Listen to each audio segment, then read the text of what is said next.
আসসালামু আলাইকুম সবাইকে। আজকে আমার একটা পছন্দের দেশি আলু দিয়ে মুরগির মাংস ভুনা রান্না করব। এটা আমার খুব পছন্দের একটা রান্না। এই আলুগুলো আমার ভীষণ পছন্দের। তো আমি প্রথমে এখানে তেলটা গরম করে এখানে একটু মেথি ফোড়ন দিয়ে নিছি। তারপরে এখানে আদা, রসুন, পেঁয়াজ একসাথে ব্লেন্ডার করে তেলে দিয়ে নিলাম। তারপরে এখানে ব্লেন্ডার দেওয়ার পানিটাও একটু দিয়ে নিছি, দিয়ে এখানে গুঁড়া মশলাগুলো দিয়ে নিলাম। এখানে হলুদ গুঁড়া, মরিচ গুঁড়া আর ধনিয়া গুঁড়া দিয়ে নিলাম। দিয়ে আবার একটু নাড়া চাড়া কষাই নিলাম। তারপরে এখানে একটু জিরার গুঁড়া দিয়ে নিলাম, প্রায় 1 টেবিল চামচের মতো জিরার গুঁড়া দিয়ে তারপরে এখানে আমি মুরগির মাংসগুলো দিয়ে নিলাম। দিয়ে সুন্দর করে কষিয়ে নিব।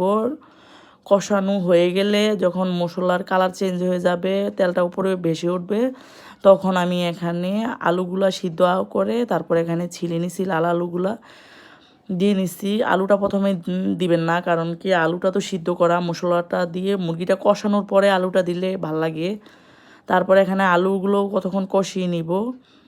তারপরে এখানে আমি গরম ডাইকা ডেকে এখন কষিয়ে নিব কতক্ষণ। আলুটাও প্রায় 10-15 মিনিটের মতো কষিয়ে নিচ্ছি। এখন আমি গরম মশলার গুঁড়া দিয়ে নিচ্ছি। এখানে এলাচ, দারচিনি আর হলো একটু লং ছিল, দিয়ে সুন্দর করে আমি একটু খোলায় টাইলা তারপরে এখানে আমি পাটায় এটা পেস্ট করে নিছি, দিয়ে এখন আমি দিয়ে নিলাম। দিয়ে এখন আমি পর্যাপ্ত পরিমাণ ঝোল দিয়ে নিব। গরম পানি দিয়ে নিছি, আমি কেটলিতে গরম পানি করে নিছি, ঝোল দিয়ে তারপরে আমি এখানে কিছুক্ষণ রান্না করে নামিয়ে নিব। ধন্যবাদ সবাইকে।